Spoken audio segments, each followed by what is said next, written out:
Nerd or Not, the official podcast of D12 Games. Fill your snowblower with jet fuel and ride the bastard to Palm Beach.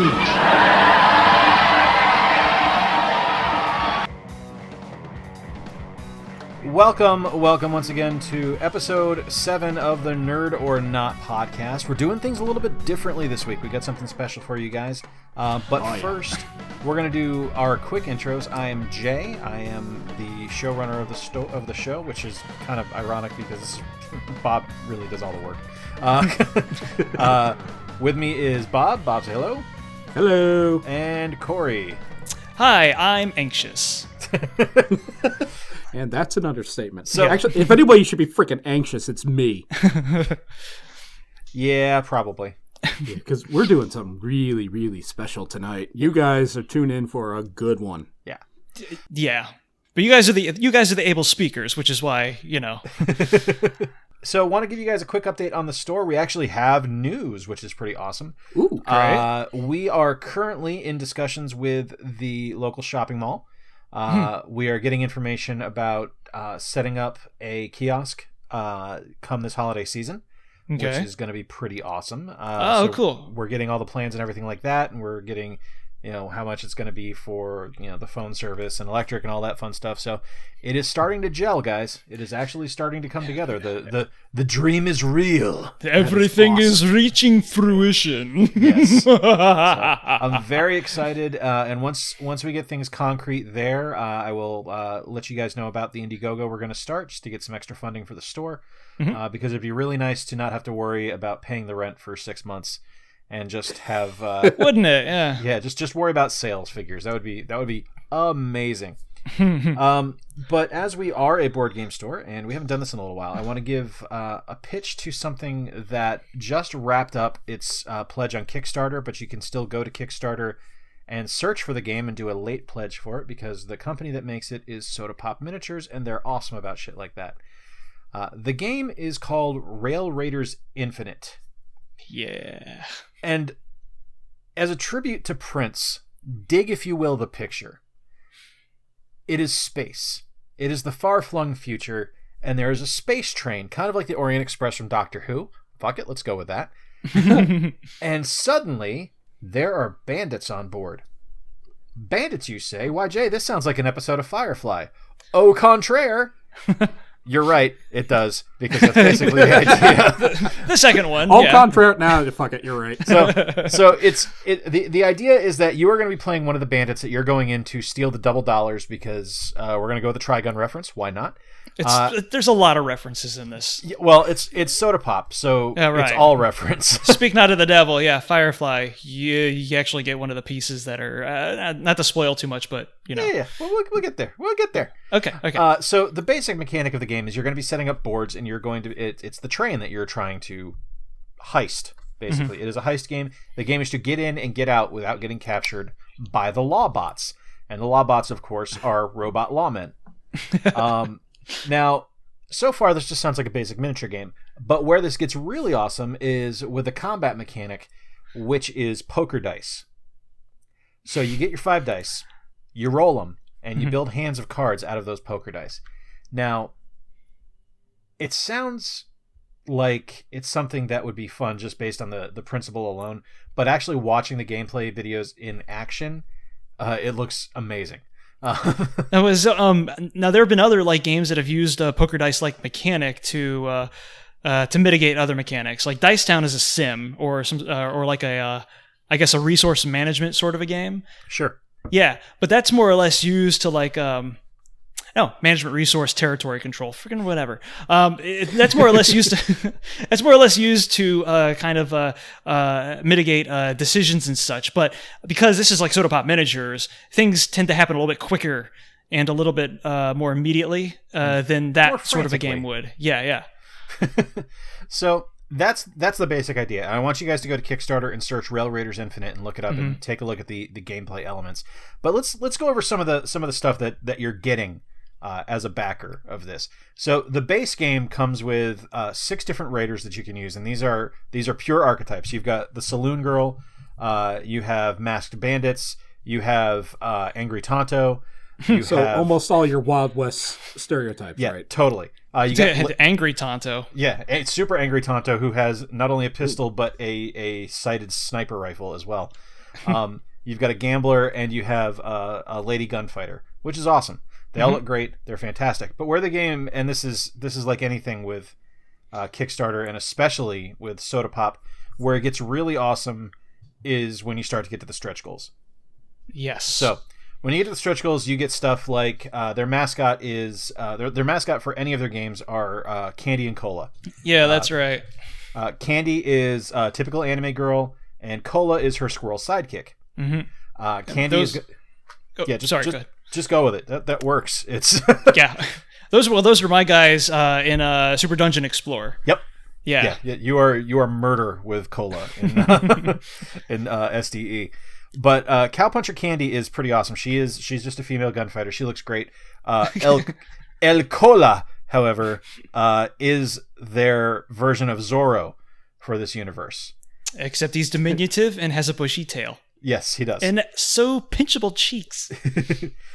You also get characters like Whistlin' Pete, the prospector. I forgot about him. J.R. Dallas, who has the single greatest bio write-up ever. Yeah. Thorn, who is that is Spike Spiegel from Cowboy Bebop. Oh, I was trying to figure out who that guy was like a proxy of. Yep. Huh. Okay. To go back to the Firefly idea, you get Canton Cobb, who's Jane. Yep. You get Typhoon, who is Vash the Stampede. That was a shoo-in. Even people that were like day one backers are like, you know what, they're going to put a Vash in here somewhere. Yeah. So does he have like a red coat and glasses and a weird haircut? So he's got the coat, he's got the glasses, he's got the weird haircut. The thing about Soda Pop is the miniatures you get are unpainted. They're just grayscale. Mm-hmm. So they leave it up to you to do the painting because otherwise the cost is going to go through the fucking roof. And it's already expensive. That and it edges them a little bit closer to that iffy legality territory. Yeah. Yeah. Yeah. I see. Yeah. How is it? How much is it fair use? How much is it? That's just our IP. Yeah. Yeah. Like, and then you get the ultimate unlock, which was the Boba Fett bounty hunter. And that one, not so obvious. Glad they put it in. Yeah. Yeah, I didn't see that one coming. That one kind of surprised me. Mm-hmm. But yeah, it's a really neat looking game. There's 2 expansions offered, which are $25 a piece. There's the Good, the Bad, and the Bot, with which you get John Grizzly and Pancho Perfecto, as well as some more Lobots. These names, I love these names. And then the one I'm really interested in, which is the Old Time Religion expansion, where you get Dr. Umbra, PhD, and Mother Superior. So you get a Yiddish nun. Her name is MUTHASUPER !OR. Oh, I see. You get a other. Where do you go with that? Exactly. Yeah. Right. So I strongly urge you to hop over to Kickstarter, give it a look. Pledges are not terribly expensive.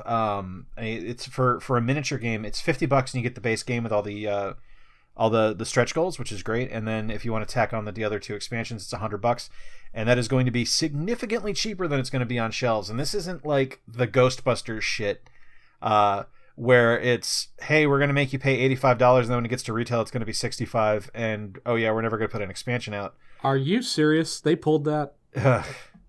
Ghostbusters leaves a bad taste in so many people's mouth. Yeah, I try not to be like sour about that shit, but not to their credit. My case is a little bit different because I went ahead and put money down on their Ultimate Kickstarter only edition, and that was quite a bit more than what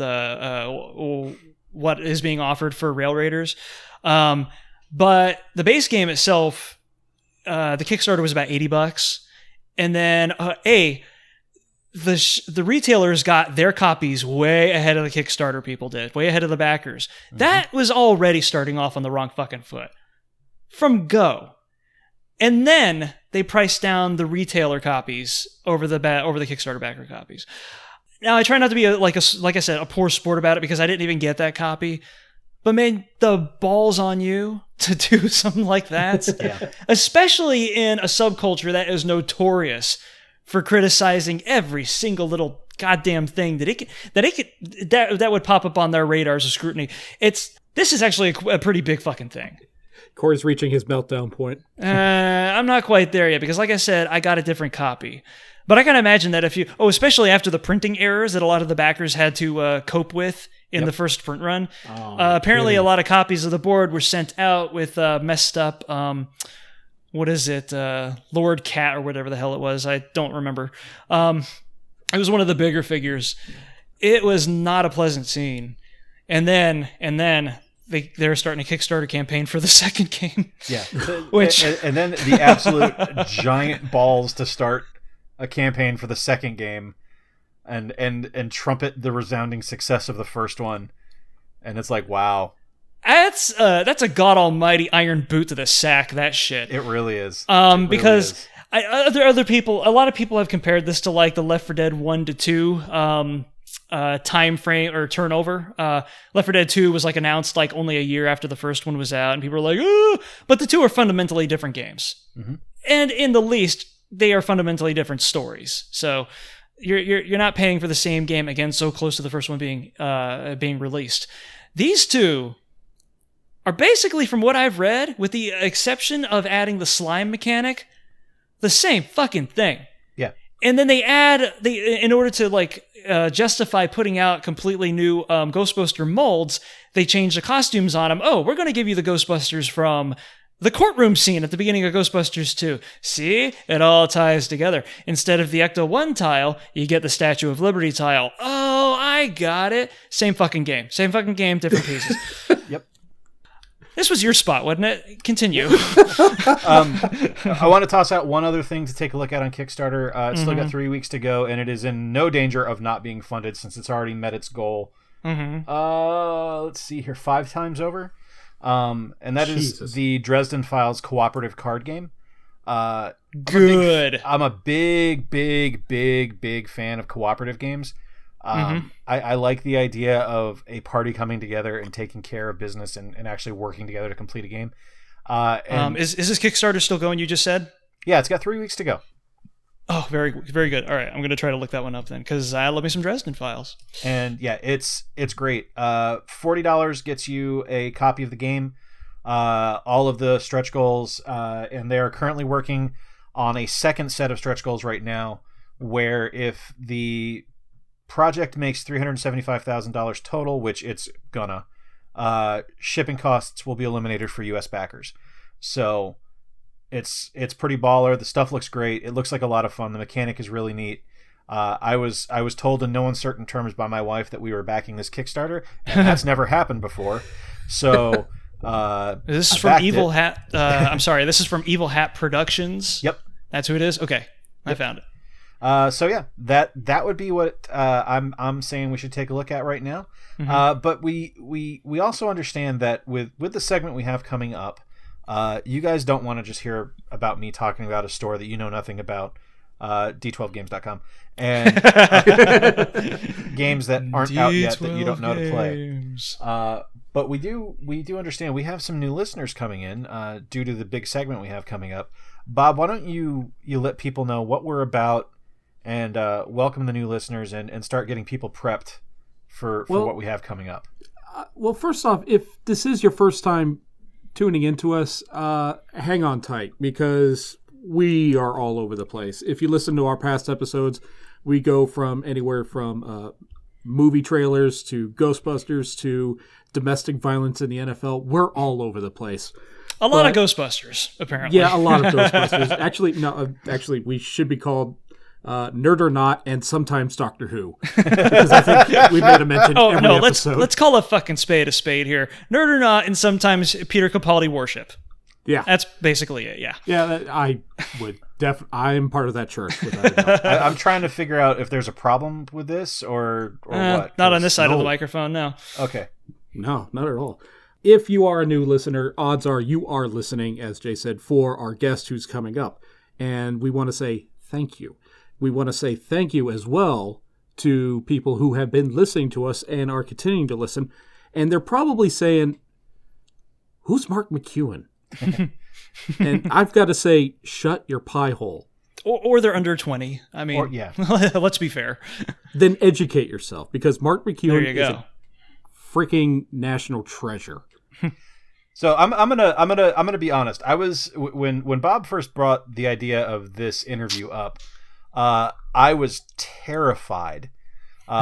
One, for several reasons. One, I know the type of language we typically use. And the fuck you talking about? Exactly. You were terrified. God. Two, Mark is a really stand-up guy, and not to really, kind of to gush things up here, but he's important. Like, Mark has done some shit. And, yeah. He was voted by TV Guide one of the nation's top 10 most trusted national news personalities. You know who else is on that list? Walter freaking Cronkite. Yeah. Yeah. I was nervous that the kind of show we do wasn't going to be able to serve what he needs and what he's trying to do with his career. But the pro that he is, Mark told us not to worry about it. And Mark dove in with both feet. And I got to be honest with you, it was one of the most fascinating hours of my life talking to this guy. Mm-hmm. Like, just top to bottom, there wasn't a thing that was discussed that I didn't find interesting. I mean, you guys are going to hear it, so it's... I had reached out to Mark asking him for some interviewing tips because I wanted to start having some guests on our show. I have a couple of names I have lined up. I just have to get the courage to ask them. And I was just asking him, just some basic interview tips. And he said, keep it conversational, keep it this, keep it that. And by the way, could I be on your show? Yeah. I'm not going to say no to Mark freaking McEwen.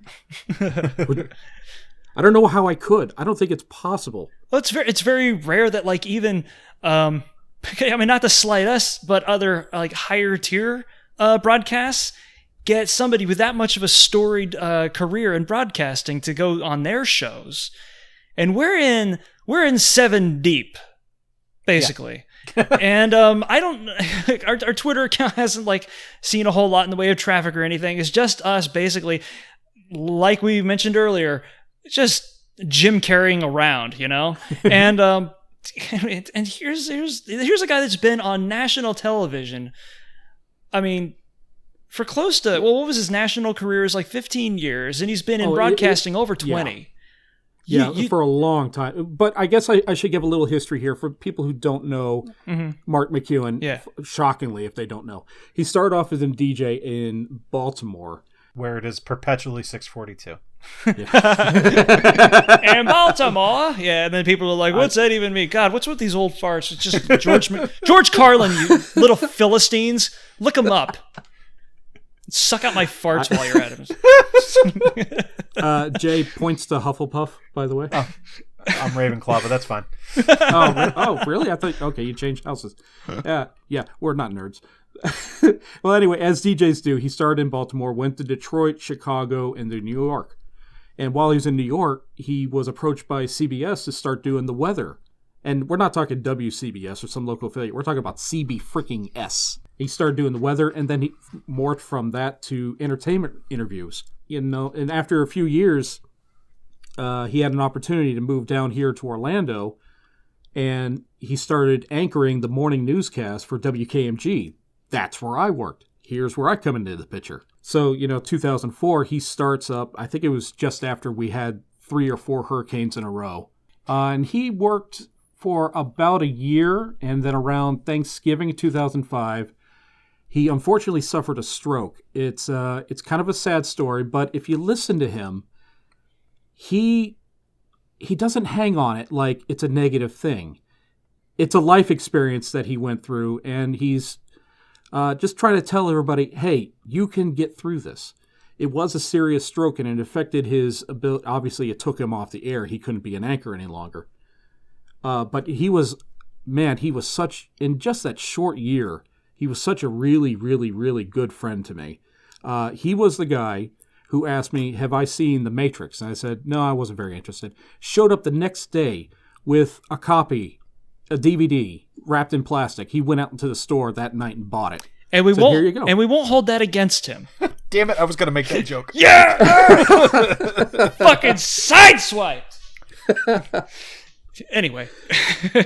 Well, when he said, "Can I be on your podcast?" that both shocked me and stunned me because I never would have fathomed that Mark McEwen would be our first guest. Yeah.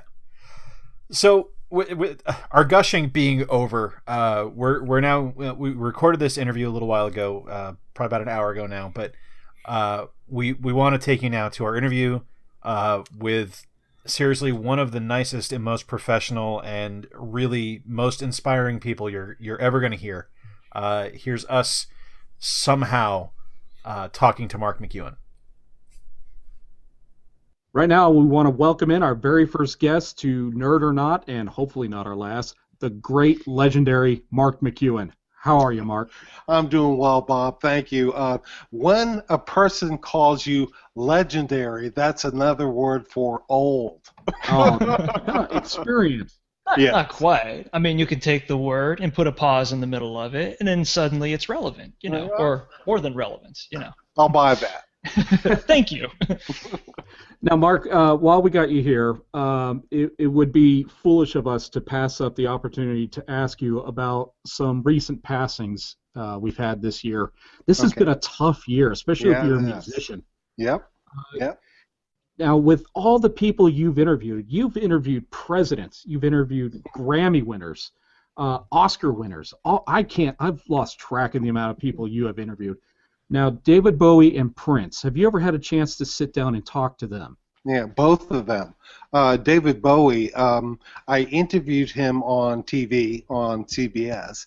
I also did a show called Live by Request on A&E, which had Bowie and Phil Collins and Earth, Wind and Fire and Elton John. Man. People like that. Bowie, I'll tell you a funny story. I was on a plane on Christmas Eve going to L.A., and on that plane was Bowie and Iman, his wife.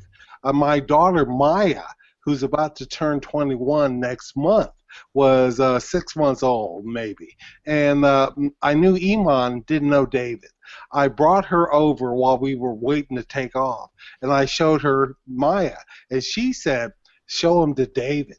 Maybe he'll get ideas." And so I did. They have a daughter. I'm the guy responsible for his daughter. Good job. Thank you. Oh, my goodness. I don't know how much of a push that might have taken, but... Well, I have a Prince story as well. Prince, I met when I was on the radio in Chicago. He was brand new. I Want to Be Your Lover was his single, the first one, way before Purple Rain and Kiss and When Doves Cry and all that. So I went to see him, and I was taken by how well he played guitar, how well he sang, and we went backstage to meet him. And my friend Bradley Green has an autograph on the back of one of my checks of Prince. And that's how we met him. Plus, I always say the two best performers I saw in heels were Tina Turner and Prince. How big of heels are we talking? Big heels. Because, yeah, well, he was a little guy, wasn't he? Yes, he is. Yes, he is. Yes, he was. What a guitar player, without a doubt. Yep. Did he play the guitar in heels? Because that would be doubly impressive. Yes, he did. It's tough to keep your center of gravity in those shoes. Yeah. Here's the thing. Think about this. Both Michael Jackson and Prince are gone. Yeah. Oh, yeah. Wow. I never thought about that till you said it. Yeah. Lemmy's gone. Bowie is gone. But Glenn Frey. Those are a lot of the really surprising ones, though. It's like, I mean, Prince was a really weird one because who was older when they passed? Was it Michael Jackson or Prince? Michael Jackson. Michael Jackson. There was without like diving too deep into the deep end of controversy there, he had a lot of drama surrounding him. Yeah. So anything could be speculated upon as to why he went when he did. It could have been stresses. It could have been certain other things could have made him less vital or whatever. Prince is a really weird one though, because if you buy into the Dave Chappelle legend, there was pretty much just he had no weaknesses. Yeah. You know. He was more of an idea than a person. Have you seen the bit that Eddie Murphy's brother did, where they challenged him to basketball? To basketball. That's what. Yeah. That was the first weird story I've heard of Prince, and ever since last week, there has been the Jimmy Fallon ping pong story. That one was weird. Yeah. And did this guy do anything normal? Well, I'll say this. Have you seen him when he was on Sesame Street with the Muppets? I missed that. I have heard about it. It's great. He sings. He talks. He's funny. And how do you come up with your songs? One of the Muppets says, "Oh, I can write one on anything." I bet you can. Hey, turns around and says, "What's on the menu?" And the guy says, "A starfish, coffee, side order of ham." I can write a song about that. So he does. And what's so funny, Bob and Corey, is afterwards he says, "See," and the Muppet says, "I'll bet you $5 you can't do it again." "Hey, what's for dessert?" The guy says, "Raspberry sorbet." He looks at the camera. It's very funny. Very funny. I love the Super Bowl story. How Super Bowl, I think it was 41 in Miami, and it was pouring rain. Of course, Miami. And the producers got hold of him. They say, "Hey, you're going to be up on this stage. It's going to be pouring rain. You're holding electronic equipment. What do you still want to do this with the rain?" And his response was, "Can you make it rain harder?" Prince. I love him. Yeah. And I bet his grips didn't even mind. Now, that was basically a celebration of two great minds we've lost this year. Yeah. But let's turn it around and let's talk about something a little joyous. I'm going to bring in Jay. He's joining us right now. Jay, go ahead and say hi. Hi, Mark. Hey, Jay, how are you? I'm doing well. I'm sorry I'm late. My wife was working. Good excuse. Funny, we hear that one a lot. Yeah. Now, Mark, unfortunately for you, Jay is a Red Sox fan, as am I. That's okay. Yeah. That's well, okay. we'll play nice. You know, Jay, I was very happy when the Red Sox won after a zillion years. And, you know, here's the thing. I read someplace that people died right after that because they were holding on, waiting for the Red Sox to win. And when they finally won the series, they said, "I can go." I can go. You know, it's interesting. There was this really great website that's no longer really in existence anymore called Sons of Sam Horn. And if you're a baseball fan, Sam Horn used to play for the Red Sox. Right. And it was a forum for Red Sox fans to get together. And when they made it to the 04 series, there was a message board post called "Win It For," where a guy just posted, "Hey, win this for my dad. He's been a Sox fan for 60 years. And he just passed away last week, and this would have made everything." And it ended up being something like 35,000 posts in a week. And, I mean, I can definitely see that. People held on to see the Sox win, and it was one of the most joyous moments I ever saw my grandfather have is when the Red Sox finally won and then continued to win. Yeah. And he got to have bragging rights with some of the people that used to work for him that were Yankee fans. So... Well, Jay, I'll pass on this story. I heard it someplace about a Red Sox fan going to the cemetery and saying, turning on the transistor radio for the winning game for the series, putting it on his dad's tombstone and saying, "Pop, this is for you." That's great. Wow. Where was the cemetery located? I don't know. Okay. Hopefully it wasn't New York. I mean, Well, I'll say this: the Yankees have won a ton of championships, and hey, rub it in. well, I'm not. But here's the thing: I still wouldn't go to Fenway and root real loud for the Yankees. No, you probably wouldn't make it out alive. Right. Now, Mark, let me spin this question around. They spring train in Tampa, I believe. Right. Would you go to Tampa for a spring game and cheer on the Yanks during the Red Sox spring game? No, but Bob, I've been there when I was at CBS. I went there and put on a Yankee uniform. I came from the Dodgers spring training camp, Tommy Lasorda back in the day. And on live national TV, Joe Torre said to me, "You make me sick to my stomach. I saw you yesterday. Why? I saw you in a Dodger uniform yesterday." And I was like, "Well, Joe, I'm sorry. Can you please forgive me?" "I do." "Okay." On live national TV. Oh, boy. But I'll say this: my boys, Derek Jeter, around my house, harps play and trumpets blare whenever you say his name. I like Derek. Well, here's the thing. I have to say this begrudgingly, and luckily, I haven't told my family about the podcast because of the language I typically use, so I can say this without fear. I really like Jeter. Okay. I like Jeter a lot. I think he's a classy player. I would have moved mountains to seen him on in a Red Sox uniform. I actually now live in Kalamazoo, Michigan, where he's from. Nice. And I didn't know that. He's basically sainted up here. He can do no wrong. He's got a wing in the airport. It's ridiculous. goodness. I'll say this, Jay. Remember that game? I think it was against Oakland in the playoffs. The guy was coming. It was Giambi's brother coming to score, and out of nowhere, there's Jeter with a flick with a ball. Guy's out, and I'm thinking, how did he get there? He's not supposed to be there. And that's Jeter.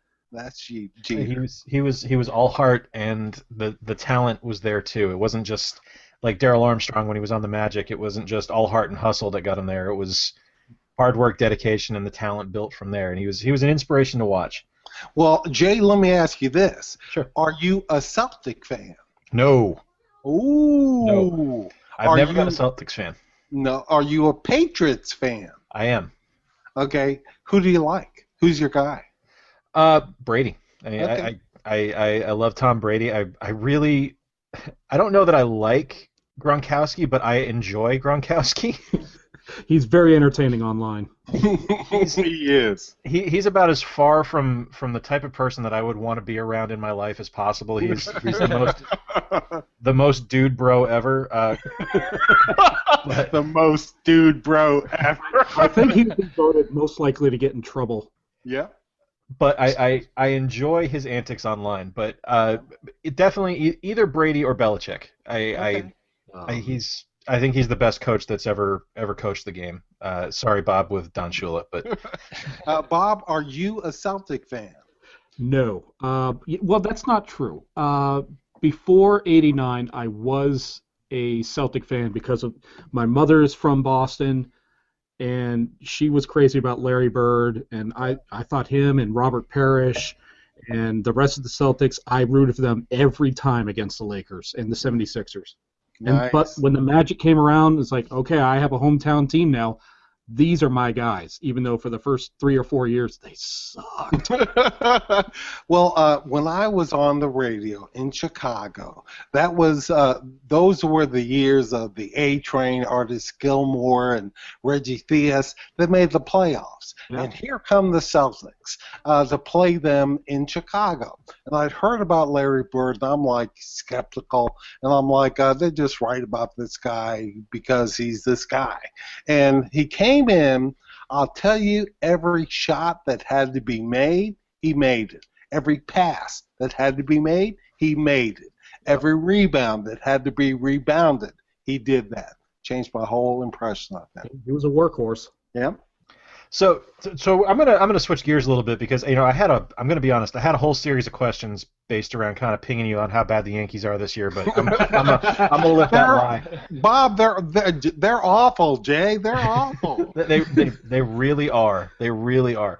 So I'm just gonna let that one mellow. But I want to switch gears a little bit over to Chicago, because Corey and I both have an absolute adoration of that city. I love its food. Oh, it's fantastic.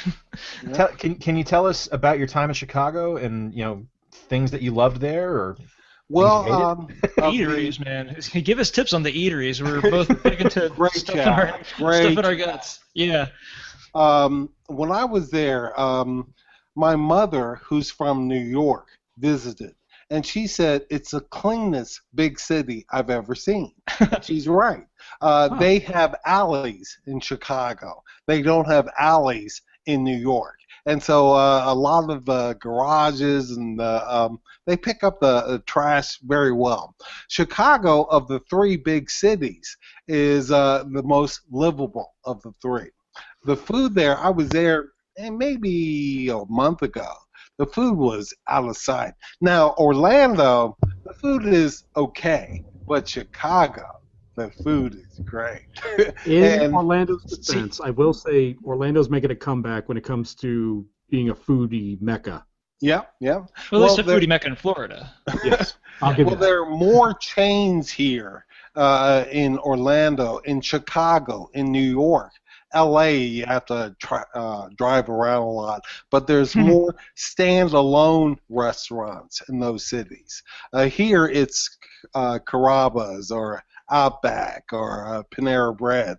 There, the delivery in New York is better than the restaurants in Orlando. Oh, definitely, because you got more people living on top of each other, so there's more of a business for it. There's more of a call. See, I thought you were going to, when you said chains, I assumed that you were referring to like regional chains, such as like Four Rivers and there's other stuff, I guess stuff that people listening across the continent wouldn't really know about. But we do have that. We got the Four Rivers. We've got, what else is based down here that's pretty... The Darden restaurants, I don't know what's part of them now. Darden is Olive Garden. Well, you see, those kind of chains, I refer to those kind of chains as plastic, where it's not the authentic thing. That's why I love the mom and pop places around here. Yep. Well, you asked me about Chicago, and I'll say this. I have two stories about Chicago. One, the coldest place I've ever lived. Yeah, Lake Effect snow. You're right. I was on Michigan Avenue hailing a cab and almost started crying. It was so cold. It was so cold. I've actually been there. Oh, continue. Sorry. When I first got there, it was St. Patrick's Day. And St. Patty's Day in Maryland and Detroit was just a day. Oh, no. In Chicago, they dive at River Green, and everyone is drunk by 10 a.m. in the morning. Oh, wow. So the first time I ever went to Chicago for fun and not for work, because I had gone to the suburbs a couple of times and I was working for Electronic Arts, but the first time my wife and I went, we unwittingly went on St. Patrick's Day as well. Right. And we're like, hey, this is great. Let's go up to Wrigleyville, and we can see Wrigley Field. No one will be there. That was a mistake. We went to Wrigley Field when nothing was happening, and it was mobbed. Well, yeah, but just imagine when you deposit, 750,000 drunken 20-somethings in Wrigleyville. All with giant flashing shamrock hats. Yeah, drunken and wannabe Irish. They've got Irish. Talking more of that rich beverage culture up there. Sell me more on that town, please. Mark, yes. We were talking about the cold in Chicago, and this is a really good segue for this next thing. Back in '96, when you were in New York City, they experienced one of the worst blizzards in the history. There. Yeah, I was there. Yeah, and you got invited to be on David Letterman and read his top 10 list. You read the whole thing, all 10 of it. Yes. First of all, it was the Blizzard of '96. That was the name. It is a bad thing when they name something. It snowed all winter there. The only time I ever saw people cross-country skiing down Fifth Avenue. That was then. But my friend Howard picked me up in his Land Rover. It had four-wheel drive. We went to Letterman, and there it was. And that theater, I love David Letterman, by the way. The theater, we're huge Letterman fans. Yeah, the since the theater- late night days. theater was freezing, and I had interviewed him in London, and he'd given me a cigar. Now, I took it, smoked it, and saw 3 David Lettermans. Whoa. So after I read the top 10, I said to him, you got me smoking cigars, you dog. And so as I was walking off, I hear a whistle. I turn around, Letterman throws me a cigar. But I thought and think he's great. Was it a Cuban? Do you know where it was from? Yes. It was one of the unlaced ones, hopefully. The key word there is hopefully. Cool. Did you get after you read the list, did you get to throw it through the window behind him? No, part of the list, it was all weather oriented. And okay. Al Roker, who people say to me all the time, "Hey Al," and I think, you know what? I heard from someone who was a producer for Al, who the people all the time say to him, "Hey Mark." I thought, cool. How do you like that? Yeah. I don't see how that's possible. You two don't look anything like each other. Well, Bob, I'll be honest. We're both black. We're both balding. Well, now that you mention it. Yes. And at the time, Al was heavier. Willard was the first guy who brought the phrase "jolly weatherman" into existence. And so all of the weathermen who followed him, outside of Spencer Christian, was heavy, including me. I'm thinner than I was then. Well, since you named your doppelganger, there was this show in the mid-'90s you made a little appearance on. It's a crazy show to explain. Basically, they took cartoon characters from the 60s or 70s and reworked it into a talk show where the cartoon characters are actually asking live video people these questions. Space Ghost Coast to Coast. Yeah. Right. And the question they ask, you pop up on the screen, and one of the characters go, "You're not Al Roker." The reason I did that show, my cousin was a producer on that show, Gus. Get out of and here. so he came to me and said, would you do it? And I said, sure. And truth is, have I ever seen that? I don't think I have. But I think it aired really late at night. It's so weird, Bob, that you couldn't see the person asking you the questions. They would ask you a question, and you were 1,000 miles away on camera answering the question. They put the two things together, and the Space Ghost was asking the question. So is this did they do it like a phoner, or did they have you in like a remote room and then they ask you questions over an earpiece or something like that? Remote room. It was more not asking over an earpiece. I had the questions on a piece of paper in front of me. So you read them off like blank. Right. Right. Wow. Blind, not blank. Excuse me. This show was as cheap as it looked. Who was the one that asked if you were Al Roker? Was that Zorak or? It was Zorak. It was Zorak. Jay, you wanna? No. Oh, damn it. Okay. Sorry. We're trying to muster up the courage to do an impersonation. It's not worth it. You're not Al Roker. See, I don't do it as good as Jay. Well, never. You're not Al Roker. There you go. Thank you. So you were also, I mean, aside from Space Ghost Coast to Coast, you were also on Celebrity Jeopardy, right? Yes, twice. Twice. I won twice.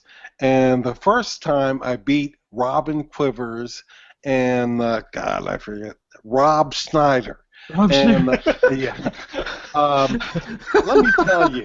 That seemed like it was a cakewalk for you. Yeah, well, coming home, I kept laughing because I won on Jeopardy.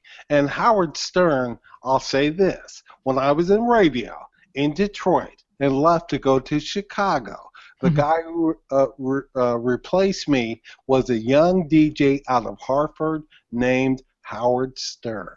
And I've known Howard for a long time, but I beat Robin. And Howard had us play in, I forget his name, but he beat me on the radio. I didn't care because you can lose on the radio, but guess what? I won on Jeopardy. So the second time it was me, what's his name? Gary Orbach? Right, and Cheech Marin. Cheech sounds like he's stoned, but he's really smart. Great guy. But I remember at halftime, Jeopardy it ends, and when you come back, it's double Jeopardy. I was in last place at the end of Jeopardy, and I thought, I don't have it today. I said to my producer, and then I began playing the board, and came back and won. Yeah. Now, tell us, how does Jeopardy work? I mean, from our standpoint at home, we're watching it's 30 minutes, boom, boom, boom, boom, boom, done. Do you guys take breaks, like little mental breaks during the commercials? Nope. You take... The way you see it is the way it's done. Unless you really mess up, what you see is what you get. Bob, the thing is, to that clicker, you have to wait till Alex finishes saying something before you click. Right. If you do it before he finishes, you're blocked out. And if you do it too late, someone else is getting it. You're waiting for him to finish the phrase. As soon as he stops, click. Rule number Rule number 1: don't interrupt Alex. Right. Don't mess with the stash. Yeah. Now, what about the final Jeopardy? When they give the hint and then they go to break, do they come out and they tell you, hey, the result is going to be a what is or who is or something like that, and then you just fill out the rest? Right. They do tell you that beforehand. They tell you what is, who is, and so you write that. And then they have the category. They go to commercial, come back. The category's question is revealed in the form of an answer, and then you have to dun dun dun dun. The music plays, and you have to write down. I'll tell you the final answer on the second one. The category was English sayings, and the answer was, this English word is the same part of this song, Mary Thought, is a part of a chicken. I thought, Mary Thought, what's a Mary Thought? Wishbone. That's how I thought. I would have been stumped to just have to write, who are two people who have never been in my kitchen? I'm with you, Bob. So you were against Rob Schneider. Did they have a booster seat for him?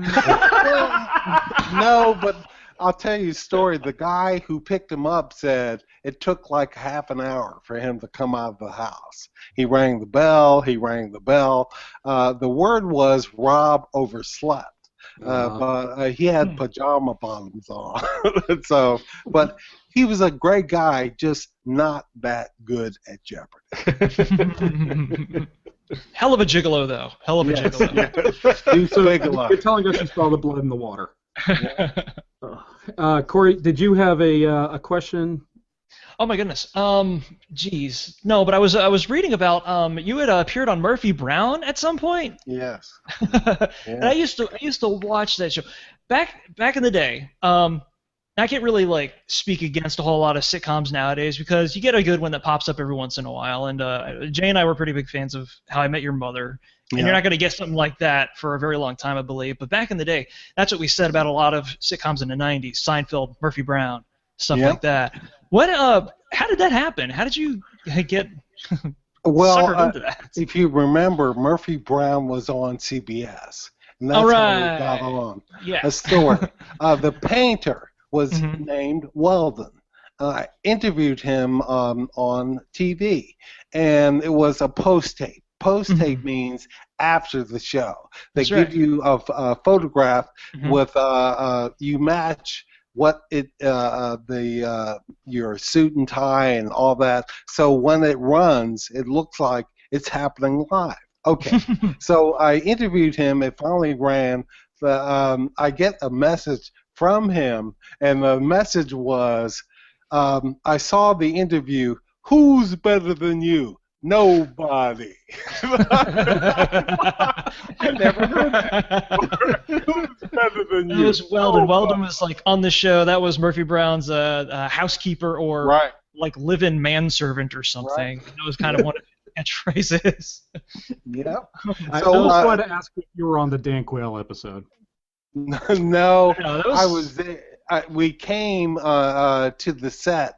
Paula Zahn and Harry Smith and I came there after Dan Quayle had said something about, I forget what. We don't need any more Murphy Browns, and Murphy Brown being a fictional anchor. Right. Harry Quayle, yeah. And Paula brought a doll and all that to make a point, and the guys at Murphy Brown weren't quite happy with it. And so they took it on camera, and but needless to say, Paula was not invited back. Oh, that's cool. That was so cool. Just seeing that happening, because I knew you. I'd recognized you from. I mean, it's news, and I was a kid at the time. So if I'm recognizing anybody from the news, it's more or less parenthetically. But I remember you from doing the weather because you would have, back in the day, they would have a board behind you, and it was like practical, and you had magnets. Right. Because I still have them. You still have the magnets? Are you kidding me? Yeah. Okay. Well, I've given a lot of them to friends and fans and all that, but there's one on the board with me with Disney ears on. Nice. Yeah. So my kids go, "What's that?" Because they have no idea. I love that you put it on Mickey Mouse ears. Yeah. Well, the thing was is that every weathercast you did, if there was some sort of like if there was a topic at hand, like the one that I remember you was when Dick Tracy came out that weekend. You had yourself, I guess, a little cartoon version of you. You were Mark Tracy. Yeah, I still have. You still have Mark Tracy. Yeah. Oh, that's freaking crazy. I love it. How about that? My kids have no idea because they came along way after that. But they're old episodes on YouTube. And one of my twins came downstairs, Dad, you're on YouTube. What's that thing behind you? It looks like the weather, but it's like cave paintings. I don't understand. Mark, you mentioned your kids, and I remember you were trying to tell me a story about you had an iPod or an iPad or something, and you couldn't figure out how to get rid of the music. So you just gave it to your daughter and said, "Here, go nuts." And then she ended up being, what, a huge Beatles fan? My iPod had, I played rock and roll. I played classic rock before it was called classic rock. Current and, rock. So Boston, the Beatles, Zeppelin, the Stones. I gave it to her. And she now is a fan of those groups. But she's also a fan of Michael Bolton. Michael was a dear friend of mine, but how could we be lovers if we can't be friends? She loves that. And you forget, but there was a time Michael was on the radio all the time. Oh, I don't forget. That's what that kind of leaves an impact on a person. How There's Michael we be Bolton. lovers? Yeah, Oh John my God. Cicada. They were on the Love Pop Roulette from morning to dawn. Yep. Dudes knew how to sing. I'll give him that. He did, Yeah. and he had huge hits. Great Mhm. guy as well. Great guy. So, Mark, if we were to steal your iPod right now, what bands would we come across? Well, you'll find classic bands like Fleetwood Mac, Go Your Own Way. Oh, I nice. like younger stuff because of my daughter and my kids. Death of a Bachelor. That's God, I forget who it is, but your fans, your audience will know who that is. I have Adele. My daughter turned me on to Adele way back when Chasing Pavements. That was her first album. So now it's kind of cliche when you say Adele, but she was on her early. I have The Cure. One of my songs for my wife and me is Love Song by The Cure. Great song. Oh, killer. Nice. But Yeah. I don't know if you've mentioned already, but how old are your kids? My twins are 12. They're My 12. Okay. daughter is going to be 21 in May. My Wow. stepdaughter is 19. So I have okay. 4 of them. And Al Green, got to mention Al. I've been an Al Green fan forever. Stevie Wonder forever. And all kinds of stuff. I always say, what songs do you like when they come on the radio? You'll at least listen to a good part of the song. Al Green is one of them. You Love jam and out to Al Happiness. Green in the car. Yeah, I almost bought the vodka that has Al Green, Love and Happiness. I watch PTI all the time. Pardon the interruption. Yeah, And one of the right. commercials was for a vodka. I could care less about the vodka. They had Al Green on the commercial. I thought, you're gonna make me buy that vodka. I'd be on the way to the store, and then I'd be like, oh, Al Green's singing about it. Cool. Right? Yeah. That's a strange marketing turn to put Al Green on a vodka, not Right. a wine, something else. Not the weirdest Yeah. I've ever heard. There's Ron Jeremy's hawking rum too. Yeah. Ron Jeremy. What was his nickname? The Hedgehog? Or Was the it? Groundhog? Yeah, because Yeah. he was so hairy. That's so descriptive. And he doesn't even look like Sonic. The shtick is that he's Mario, right? Right. Yeah. Right. Well, that's right. Wasn't he in the Nintendo porn that they bought so I- it could go out? I don't know the story behind it. I just know that those photos are floating around out there, and whenever they pop up, I look at my GameCube ruefully, and I'm like, I'm pretty sure he didn't mean it personally. Yeah. It's not. It's, Not that I'm an expert in any way of porn, but I can tell you All that of a there was sudden, well, this I am. has So taken ask a me. turn. All of a sudden, this has taken a turn. Mark, we warned you. Yeah, sure did. I'm sorry I mentioned Ron Jeremy's rum. Now, a short story, if anyone hasn't heard this, there was a porno made, I believe, with Ron Jeremy, where he plays Mario and there's Luigi and everything. And Nintendo bought it just so they can keep it from going out. So Nintendo owns porn. What? I Whoa. know nothing about that. I didn't know anything about it. Wink, wink. But apparently the photos are out there, so they didn't do too good of a job keeping it under lock and key. Well, it Well, is Nintendo. I'm going to make the most awkward segue ever here. Since Please, we're talking please. about Come on, games. you can't segue out of porn. Mark, since we're talking about games, I hear a rumor that you're a bit of a cribbage fan. I am. I play Bob Yeah. in cribbage when we work together. I learned I was cribbage. his Rob Schneider too. Cribbage, I learned in college, and cribbage is like an old man's game. Now I'm an old man, so it fits. But I've been playing cribbage for years. Yeah, I discovered cribbage after I met my wife because her family plays at their family reunions. They have big cribbage tournaments. Nice. And That's only an excuse for them to play cribbage. They will do it anywhere they please. that is Yes. true. That's just the organized events where there's a prize. Because that was her mom coming up to me one day when we were living at the one house, and she was like, "Corey, you ever play cribbage?" And I'm like, I guess I'm going to in about 5 minutes. Good man, Corey. It sounded there. I detected a militant tone that this person is very serious about their cribbage. So I wasn't going to drag out my my personal customized cribbage board for this one, which. Now that I've mentioned it, I don't think I'm going to mention it anymore. So what do you guys can?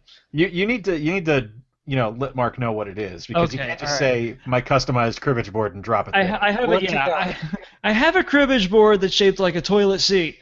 It's called This has taken a turn. I know, and what do all these turns have in common? I know. I'll just thank you. Mark, just enjoy the ride. That's all. Corey, I'm almost afraid to ask this question. How did you get that cribbage board?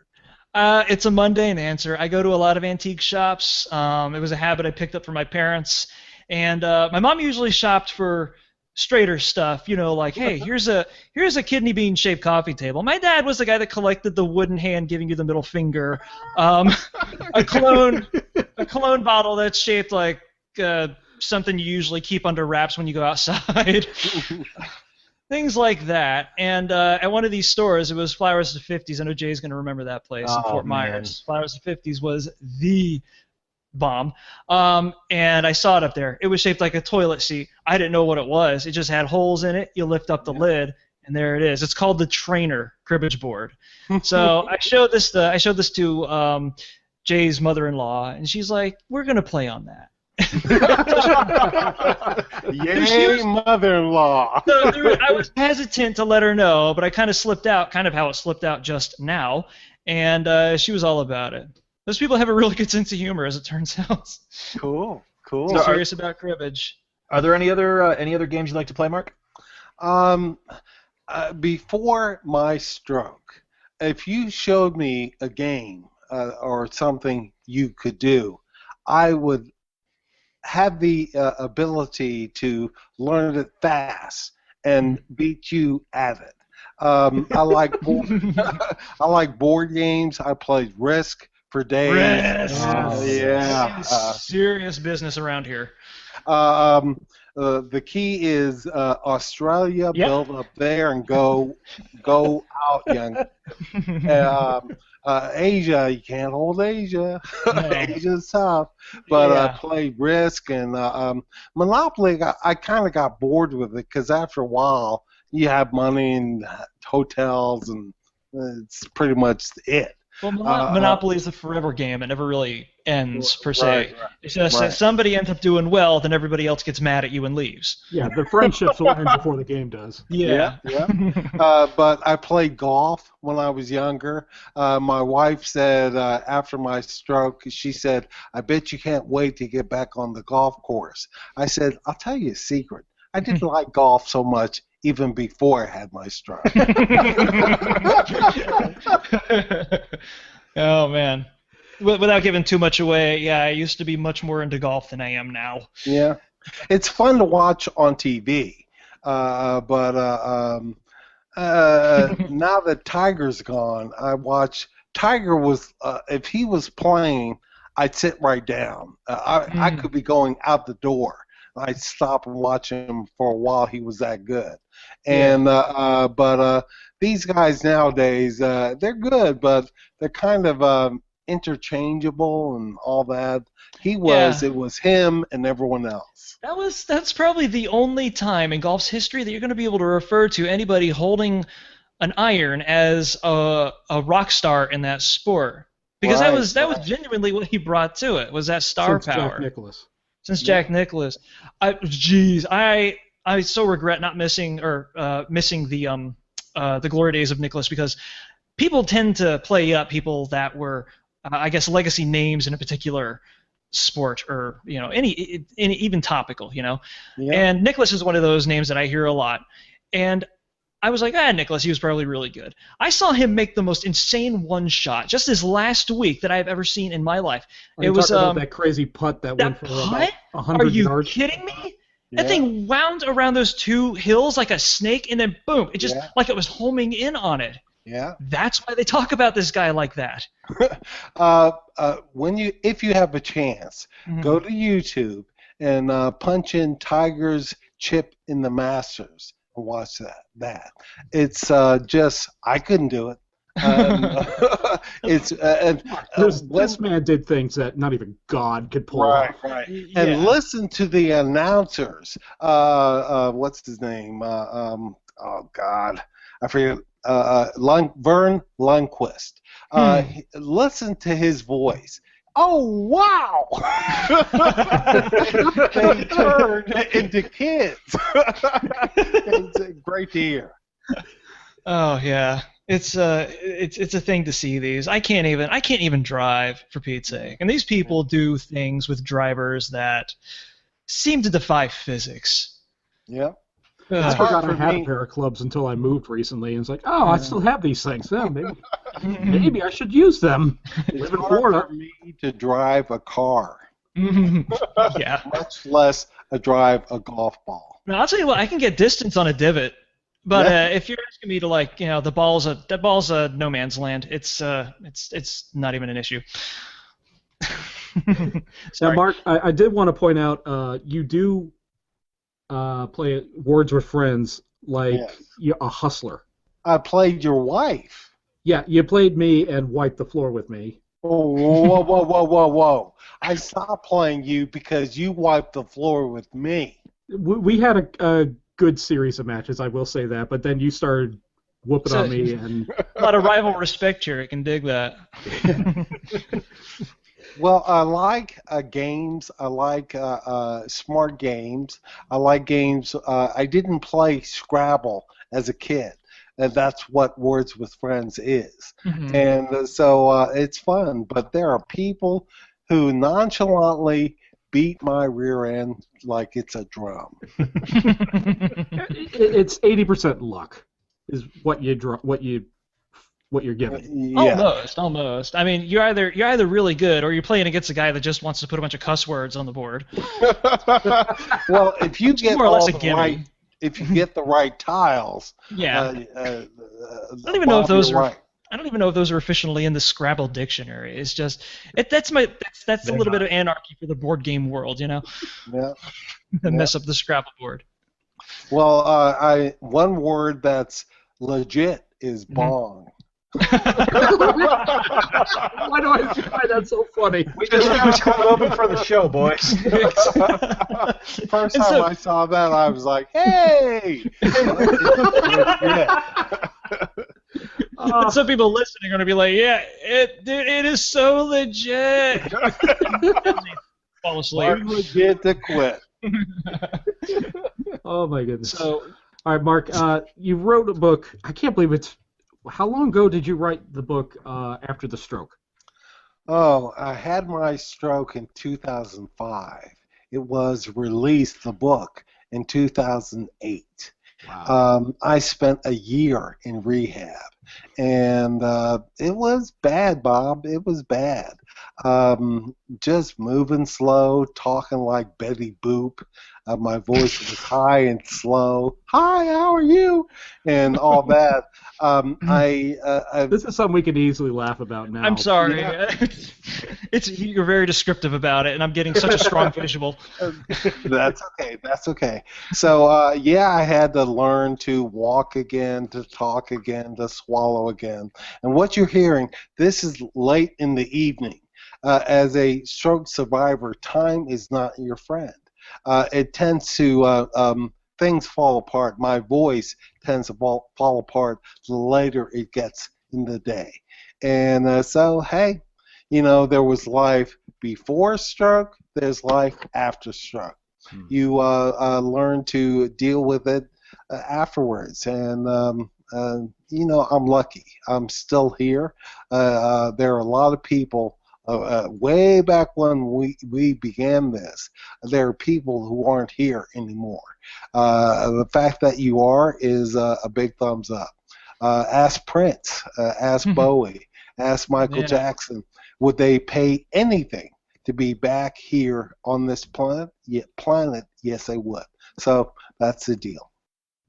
Wow. That really puts it into perspective that it's obvious it is one of those things you take for granted, and I am so incredibly thankful you're still here with us, because you are without a doubt both a treasure and a riot at the same time. Well, thank you for that. I'll put that on my tombstone. I'll grab the chisel. Well, Mark, you do have a blog. You update it pretty regularly. I am markmcEwen.blogspot.com. Right.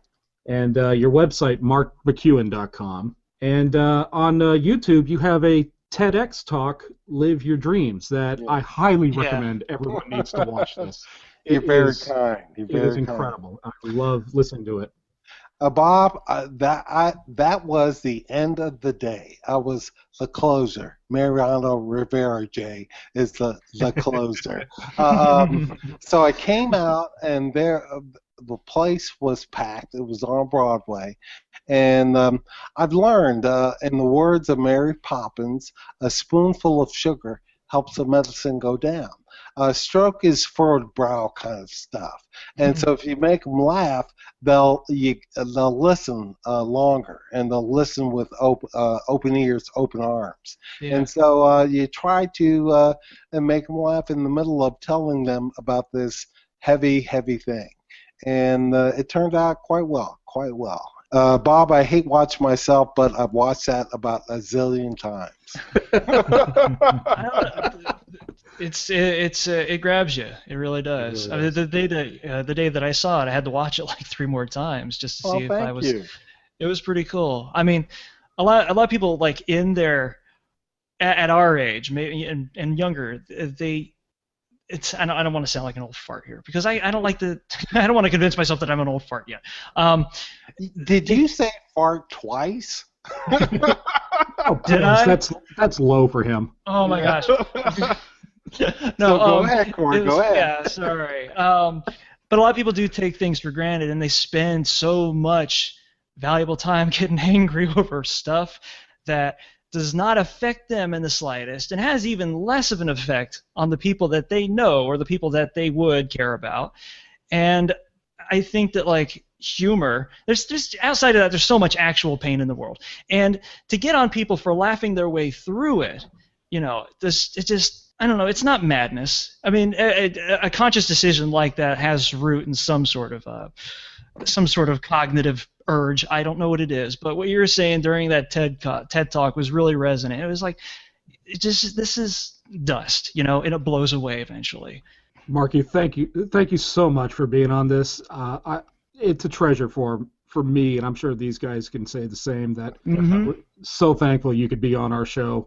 Oh, Bob, thank you. And Jay and Corey, when I reached out to Bob on Facebook, he said to me, prove to me it's you.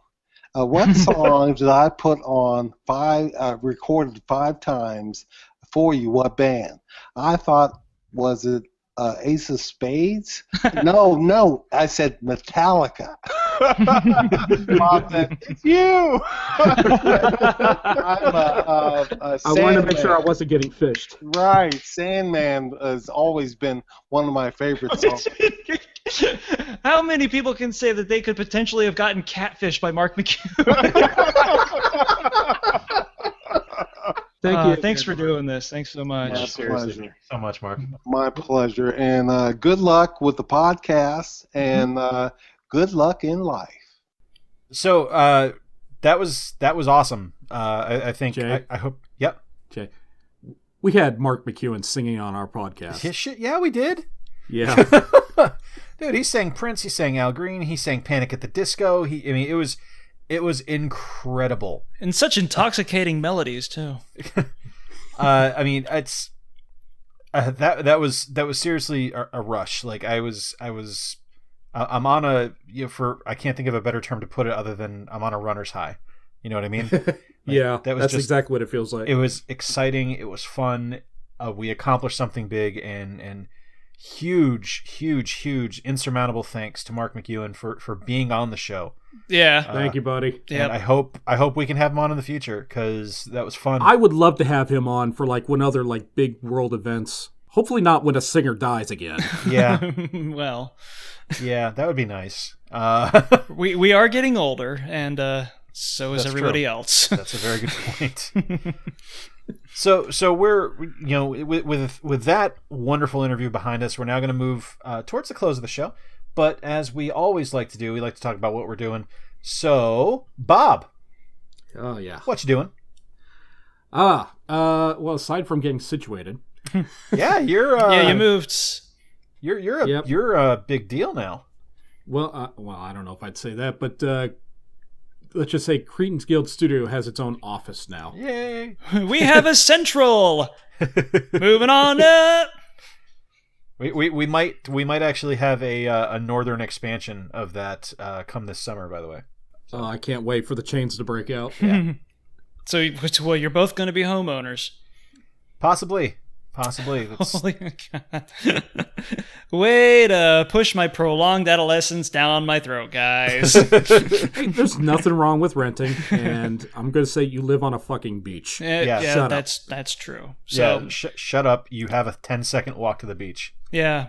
There's not a whole lot to complain about there. I'm like 4 wheels away from being Jim Rockford, so whatever. You guys can buy your homes and pay your property taxes and shit. Me? I'm gonna go surfing tomorrow and do a Barney Fife impersonation. Well, Sorry. Yeah.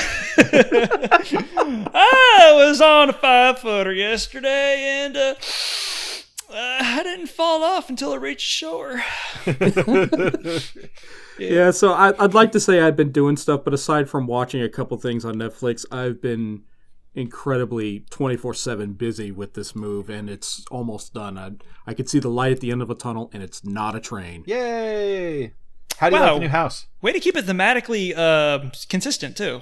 Yeah. Trains, rail raiders, all that shit. Nice. Oh yeah. Very well. Very well done. If anyone's memory goes that far back, which mine probably doesn't. How do I like the new house? The house is gorgeous. I'll just say it was a renovated jalopy. I looked at some of the photos on Zillow before they cleaned it up, and it's basically a different house now. That's awesome, dude. Congratulations. Yeah. Seriously, that's amazing. You're an adult. Prove it. So, Bob, what you said you're watching stuff on Netflix though? What are you watching? What am I watching? I'm watching a lot of 30 for 30s, because even if you're not a sports fan, man, those things are interesting. I watched not a sports fan right here.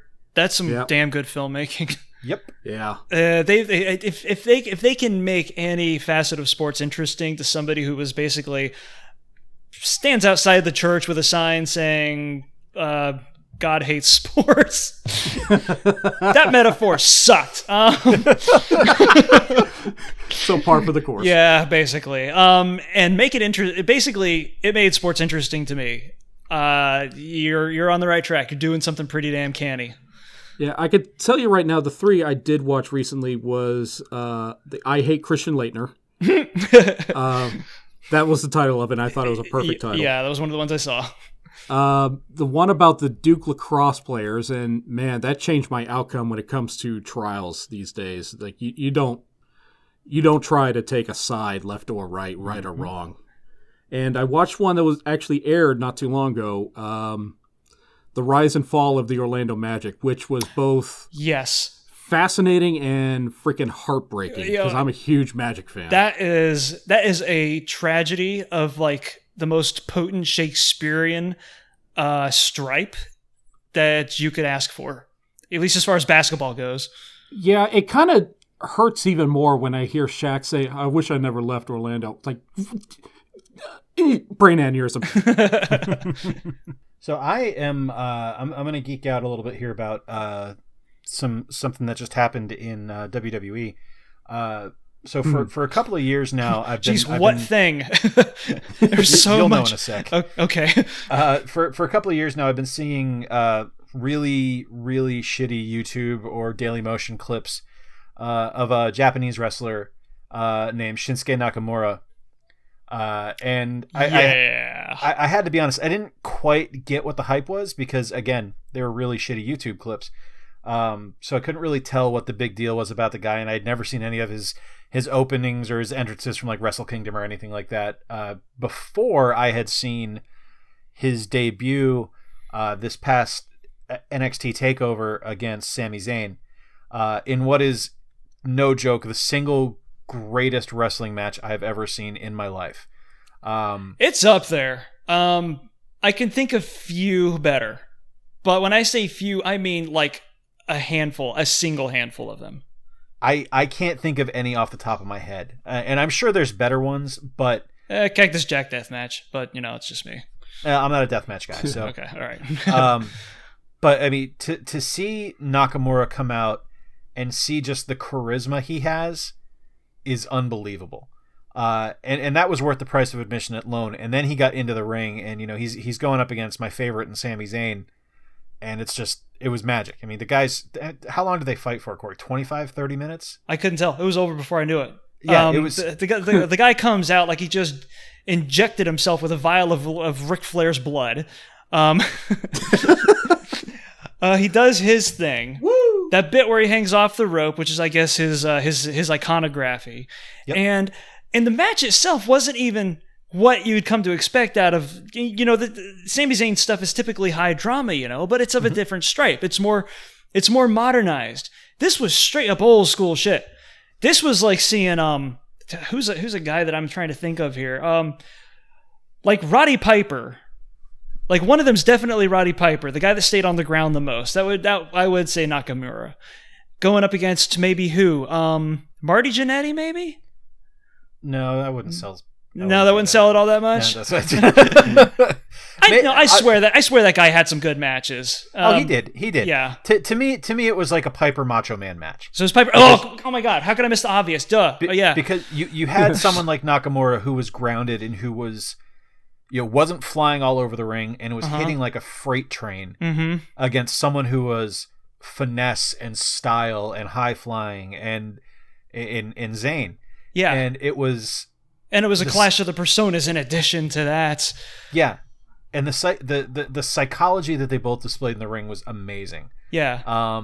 And to know it was Sammy's last NXT match too was kind of made it even more special. Mm-hmm. It was a phenomenal match. In addition to that, when you see Nakamura as a newcomer, having him come in as Zayn was leaving was fantastic. But that there are other there are other names on the international stage right now that are rumored to be coming into NXT as well.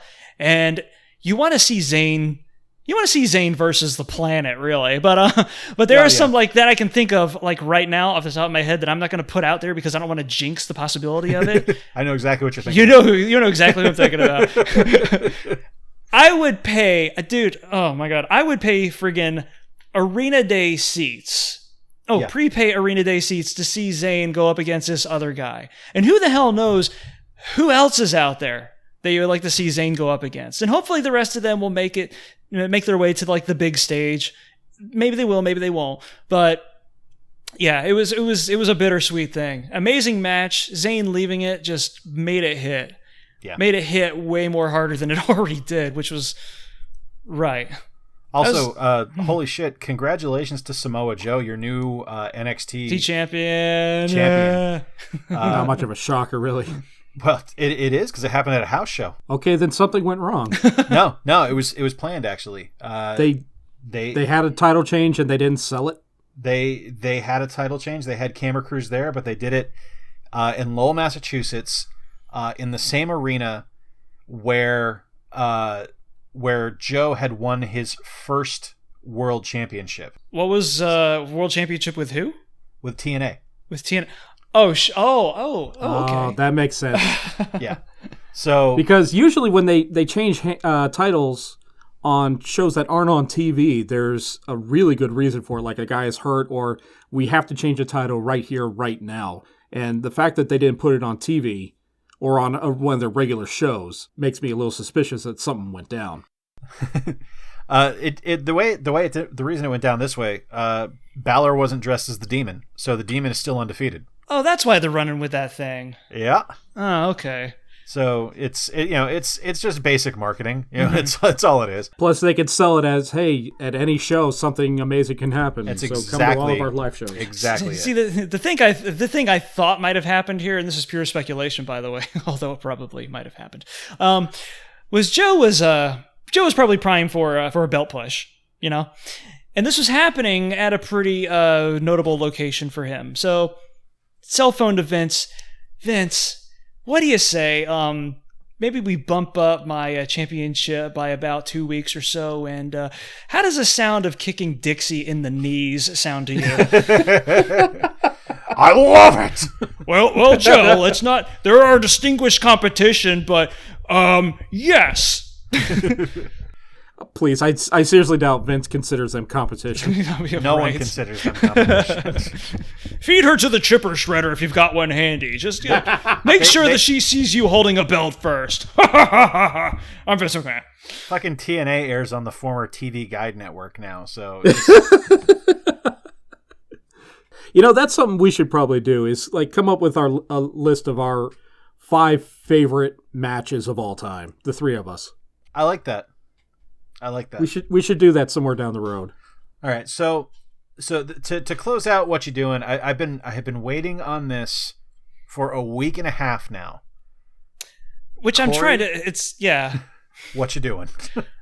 I don't know why you've already played Ratchet and Clank. You played it like fucking 12 years ago. There's nothing. Know.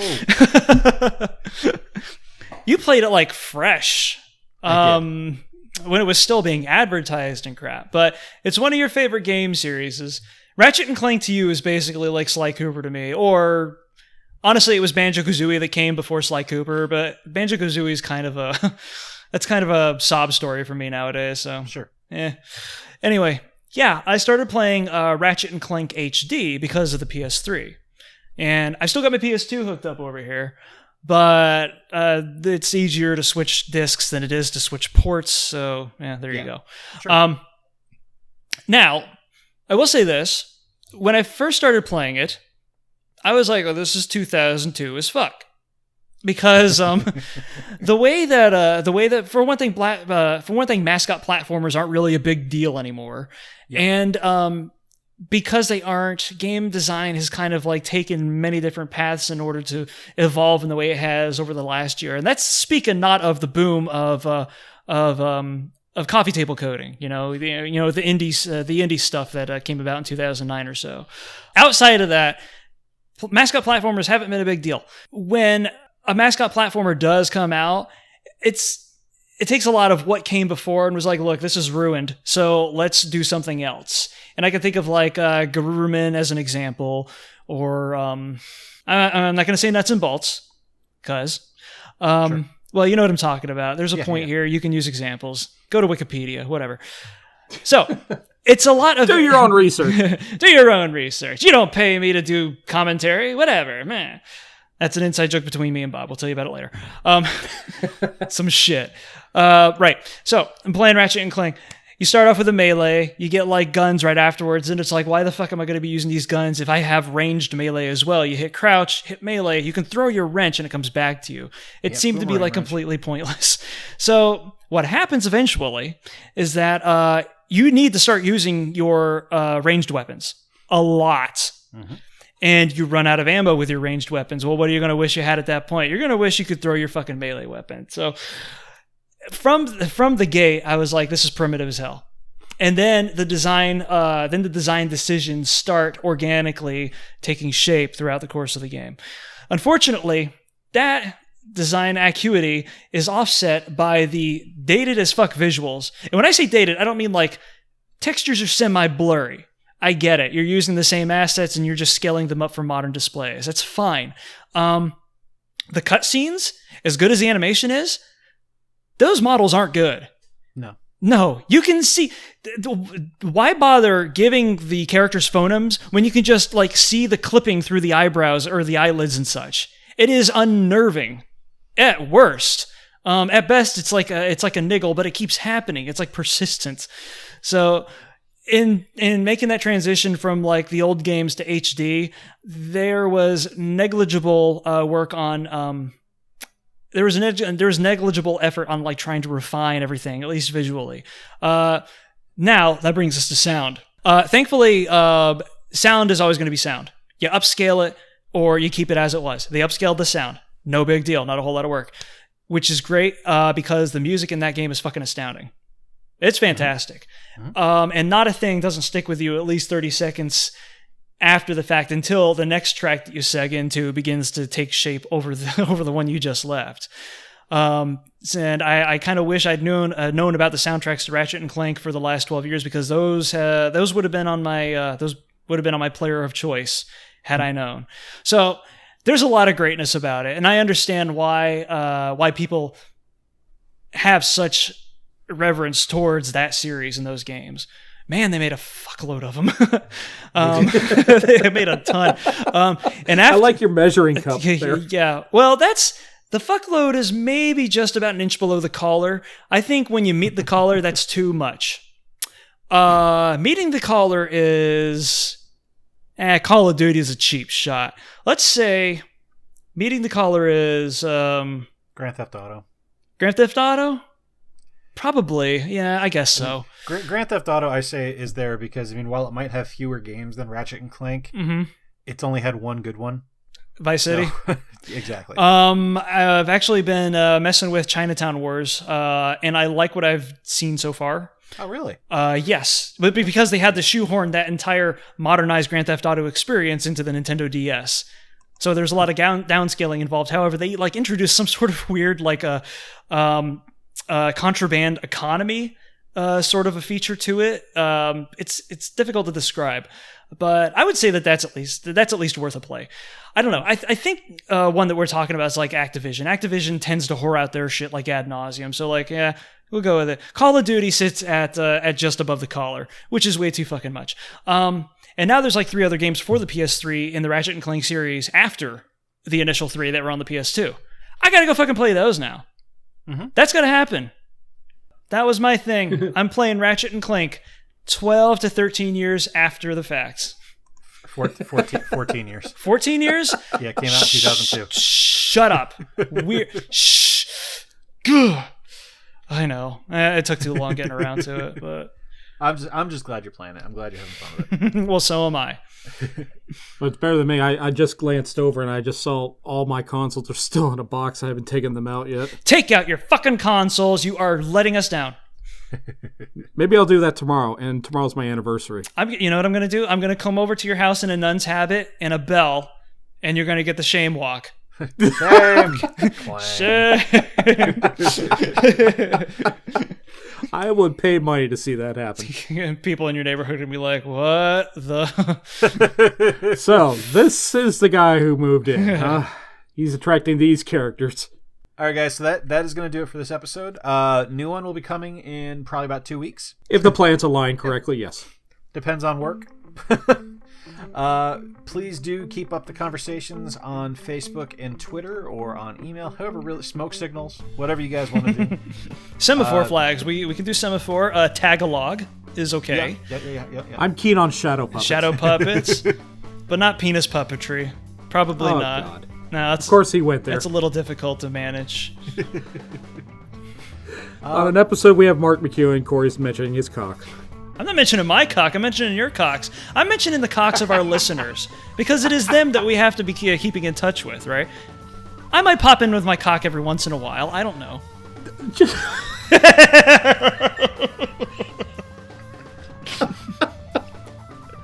Good night, everybody.